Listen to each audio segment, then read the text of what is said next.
நீங்க ஒரு விஷயம் ரொம்ப நல்லா புரிஞ்சுக்கணும். நம்ம எந்தெந்த விஷயத்துக்கெல்லாம் படபடக்கிறோமோ, நம்ம மனசு பதட்டப்படுதோ, ஐயோ எப்படியாவது நல்லபடியா நடந்துடணும் அப்படின்னு தோணுதோ, அந்த விஷயத்துல எல்லாம் நம்ம ரொம்ப அதீத பற்றோட இருக்கணும்னு அர்த்தம். ஸோ வாட் பற்றா இருந்தா உனக்கு என்னடா பிரச்சனை அப்படின்னா, எனக்கு ஒன்றும் பிரச்சனை இல்லை. நாம பொதுவா இந்த பூமியில வாழ்ற வரை நம்ம ரொம்ப நிம்மதியா வாழணும். இது ரொம்ப மெயின் பாயிண்ட். சரி, அப்படி மெயினா நிம்மதியா வாழணும் அப்படின்னா அதுக்கு ரொம்ப முட்டுக்கட்டையா இருக்கிறது இந்த பற்று. இது வெறுமனே ரிலேஷன்ஷிப்புக்கான பற்றுன்னு மட்டும் நான் சொல்லல. ஈவன் நீங்க வச்சிருக்க போன் மேல கூட நீங்க பற்று வச்சிருக்கீங்க.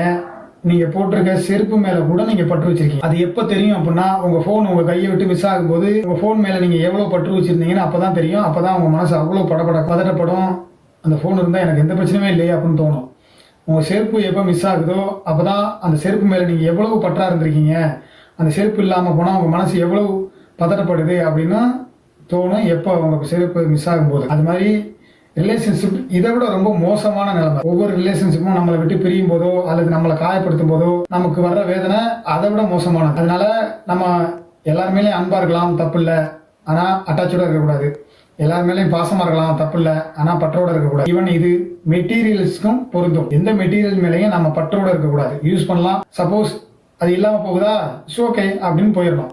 இப்படி இருந்தா 100ல 75% உங்களுக்கு பெயினே இருக்காது உங்க லைஃப்ல.